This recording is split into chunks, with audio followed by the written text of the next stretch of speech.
வனாந்திரம் என்பது ஆபத்து நிறைந்த ஒரு இடமாகத்தான் பார்க்க முடிகிறது. அங்கே விஷம் நிறைந்த கொள்ளிவாய் சர்ப்பங்கள், தேள்கள், விஷவண்டுகள் நீங்கள் இந்த உபாகம் 8:15 வாசிக்க முடியும். அதுபோல் நம்முடைய வாழ்க்கையில் வனாந்தரங்கள் வருகிறது உண்டு.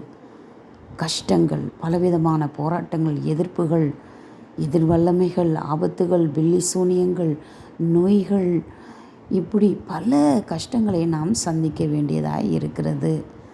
ஆனால் இங்கே இந்த வனாந்தரத்துக்கு என்ன அர்த்தம் சொல்லப்படுகிறது ஆவிக்குரிய வாழ்க்கையில் என்றால், வனாந்தரம் என்பது தேவனை முழுமையாக நம்பி இருப்பது.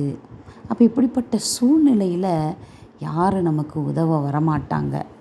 நாம் தான் வனாந்தரத்தில் இருக்கோமே, ஆபத்தில் இருக்கோமே. ஆகவே இப்படிப்பட்ட சூழ்நிலையில் நாம் முழுவதுமாக தேவனைத்தான் நம்பி இருக்க வேண்டும் என்று நமக்கு இது விளக்கம் தருகிறது.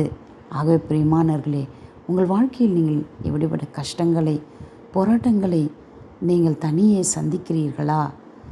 கவலைப்படாதிருங்கள், உங்களுடன் ஒருவர் இருக்கிறார். வனாந்திரத்தில் யாருமே வரமாட்டாங்கங்க. நம்முடைய வாழ்க்கையில் வருகிற கஷ்ட நஷ்டங்களுக்கு யாரும் வரமாட்டாங்க. ஆனால் கர்த்தர் நம்முடனே இருப்பார், நம்மை விடுவிப்பார்.